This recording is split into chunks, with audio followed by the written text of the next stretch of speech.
Hello, YouTube, and welcome back to another Not a Book Review from me, your host, Logan Albright. It is July, and that means it is time for the semi-annual, month-long Barnes & Noble sale on the Criterion Collection DVDs and Blu-rays and 4Ks. And as you know, if you watch this channel, I'm a huge fan of the Criterion Collection, and I try to expand my collection of their wonderful movie titles every time I get the opportunity with a nice sale like this. So, the other day when the sale first started, I decided to hop over to Barnes & Noble and see what I could pick up. And the Barnes & Noble that I chose to go to did not have a movie section. So I was very disappointed in that, but I am not easily defeated. And so I decided that I would continue to search for a Barnes & Noble that did have a movie section. And the nearest one to me was 5 miles down the road. So I went on a little hike down the freeway, down the edge of the freeway for 5 miles in 90-degree plus heat. It's been pretty brutal here where I live.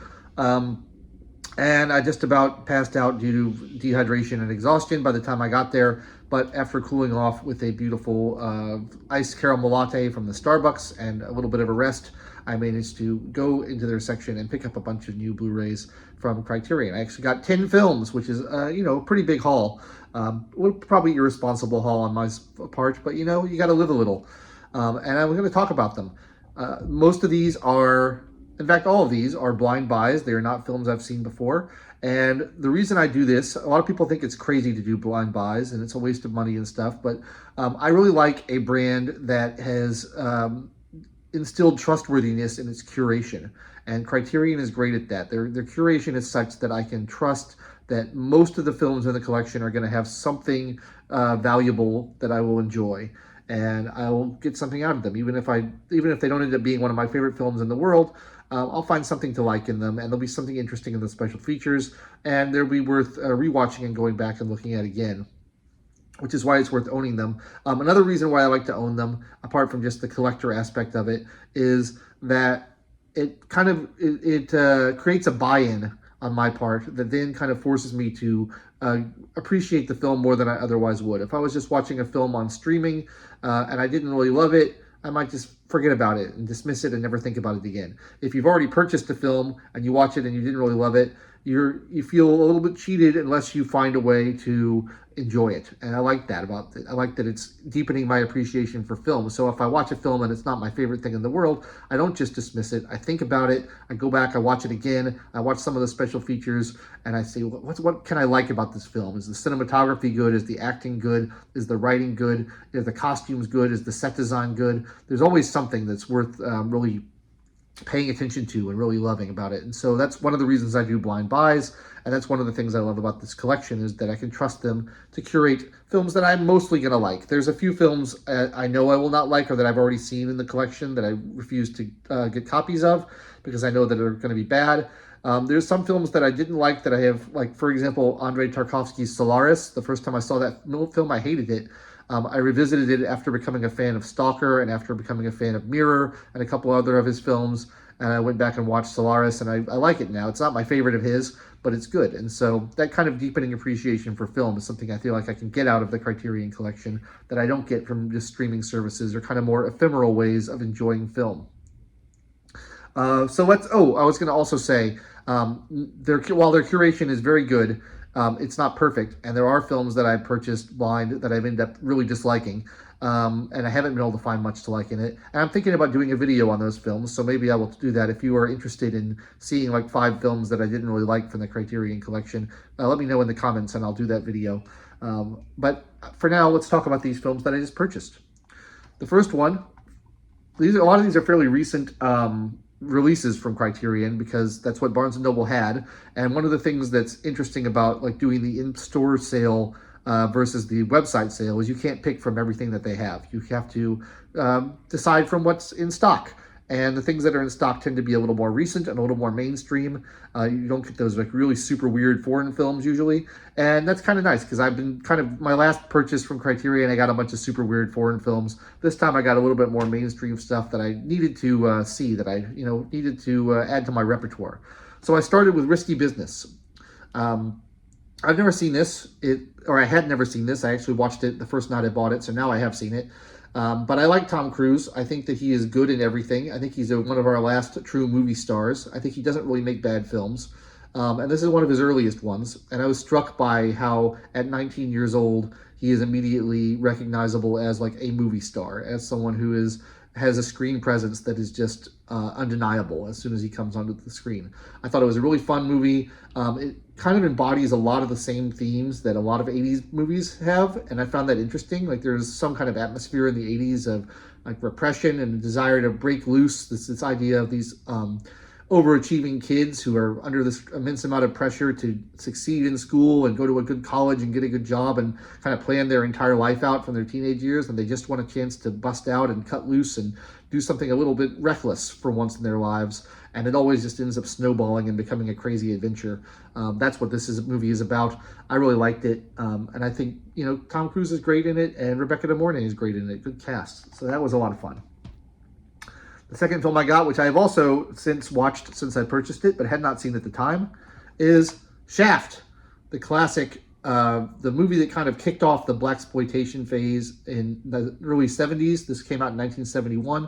I'd never seen it. I'm, of course, familiar with it through popular culture. There's a lot of references to this film that crop up in popular culture, and I wanted to see it. It's sort of a typical 70s private eye, cop, noir kind of movie, crime movie. There's nothing too remarkable about it, I don't think, at least not in retrospect. Maybe at the time it was pretty revolutionary. I didn't find it amazing, but it's fun, and the performances are fun, and if you're into like that 70s style, if you like the fashion and the afros and the great kind of soul, disco, funk music that's written on the soundtrack by Isaac Hayes, if you're into that kind of stuff, it's got a lot of atmosphere and a lot of charm. The sound is recorded quite poorly in it. I had to really turn up the volume on my television to be able to hear it, so that's a little bit of a bummer. But it's kind of the low-budget charm of this film. It was made for $500,000, and it shows, but it became a huge hit and spawned a bunch of sequels and spawned a whole genre of films worth seeing. And this release also comes with a second disc that includes the sequel, Shaft's Big Score, on it, which is pretty fun as well. Much higher production values than that, but lacking a little of the original charm of the first movie. So Shaft was my second pick. This next one, I am a little ashamed to say that I have never seen, is Raging Bull, Martin Scorsese, Robert De Niro, boxing film. I somehow missed this one. I like boxing films. I'm not the biggest Scorsese fan, though. Like, a lot of people really love Scorsese. I have kind of mixed views on him, but I haven't seen a lot of his films, to be fair. I've seen Taxi Driver, and I've seen Gangs of New York, and I've seen After Hours is a particular favorite of mine. I really love that film. But most of his films that I've seen are not among my favorites. So I really need to give Scorsese more of a chance and really dive more into his filmography and get to appreciate what makes him so great. So I'm looking forward to watching Raging Bull. Next is a film that appears on a lot of people's least favorite films on the Criterion Collection lists, and people have assured me that I will not like it, but I think I'm going to try it anyway. This is from Austrian director Michael Haneke, and it is Funny Games. It's a home invasion horror thriller with some social commentary built into it. Haven't watched it yet. I might watch it today because I'm kind of interested in it. And Criterion has a 3-film box set of Haneke's other works that I've been interested in for a long time, but I haven't seen anything that he's made. So this will be a good starting place, and maybe it'll help me decide whether I want to get that box set or not. Although everyone tells me that it's not very watchable or good. And it's quite harrowing in terms of its violence and its extremity. So we'll see if I enjoy that or not, but I'm excited to watch it. Next up, we have a Kurosawa. This is the only foreign film that I bought in this selection. I've been kind of on a foreign film kick, but Barnes & Noble didn't really have as many of these foreign films that I wanted to get. So I got this one. This will be the 5th Kurosawa film in my collection. I've seen Seven Samurai, I've seen Ikiru, I've seen Rashomon, and I've seen The Hidden Fortress. This is Throne of Blood. This is a kind of retelling of Macbeth from a feudal Japanese standpoint. I like Kurosawa. I don't like all those films. I don't love all those films, but I like most of those films quite a lot, and so I'm excited to learn more about him and his filmmaking. He's made lots of films. Lots of them are included in the collection. This should be a good one. Next up is Gus Van Sant's My Own Private Idaho with River Phoenix and Keanu Reeves. I don't know much about this film, honestly, but it looks like kind of a fun romp through the 80s. And when did it come out? Oh, 1991, a 90s movie, not an 80s movie. But it looks like sort of a fun movie, and I've heard about it for a long time. I really don't know much about it, though, so I'm excited to watch it. A lot of people seem to dislike this one as well, but I'm expecting to enjoy it. Those actors are both very good. Next up, we have Days of Heaven by Terrence Malick. Now, the only Terrence Malick film I have in my collection is Badlands, which I didn't really respond to very well. I need to watch it again. But that was his first film, and I'm told that his later films have just like stunning, dynamic cinematography that are like incredibly beautiful to watch. I didn't really get that impression from Badlands, but I'm excited to see that because that's something I really look for in films. Is something that's really visually beautiful, something that's really wonderful to just like sit and absorb. This has got Richard Gere in it, who I like. And I'm hoping that I like it more than I liked Badlands because I haven't really gotten into Terrence Malick yet, and I'd like to appreciate more of his films. Next is the original 1930s version of Scarface. This is a recent release from Criterion. This has Boris Karloff in it, and George Raft, and Paul Muni. I haven't seen it, but it's directed by Howard Hawks, who's a great director. I really like his stuff. Haven't seen it, but I've of course seen the remake of Scarface with Al Pacino. So I'm interested to see how this is different. I think this is going to be much more of its time, without the kind of like Cuban cocaine angle to it. It'll be much more about like Prohibition era bootleggers and that sort of thing. But I've heard it's a great film. So, and I like 30s gangsters movies. I think they're a lot of fun, so I'll enjoy that. Next up is another recent release that I don't know much about. It's Gene Hackman in Night Moves, another kind of private eye movie that I've heard is very good. I don't know. I took a chance on this one because I'd heard good things about it, and I like Gene Hackman. I think I'll enjoy it. I like those kind of crime movies, and I like the 70s, so it should be a lot of fun. I'll get to that pretty soon. I'm sure I'll watch it within the next few days. And then the last one I picked up on this particular sale is a film that have been aware of for many, many years, but I've never seen before. It's 32 short films about Glenn Gould. Now, I know Glenn Gould as a musician.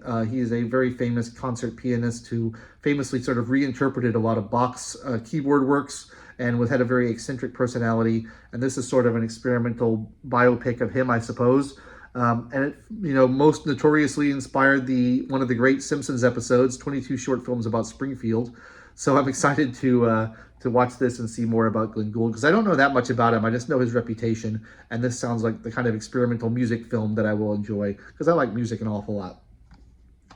So those are the films I added to my collection. I'm really looking forward to watching them over the next few days. And I'm, of course, looking forward to the next Criterion sale. I mean, I may go back to Barnes & Noble later this month if I have the opportunity and get some more things. But that's it for now. If you'd like to hear more about my collection of Criterion titles and the ones that I like the most and the ones that I like the least, I'd be appreciative if you would let me know in the comments. And in the meantime, I'll be back next week with another book review for your viewing pleasure. I like to break it up. I've been sort of on a dry spell of really good reading lately, and so it's nice to break up my book reviews with something a little bit more movie-related. But that's all I've got for you today. Hope you enjoyed it, and I'll be back next week. I've been your host, Logan Albright. Thanks so much for watching, and I'll catch you next time.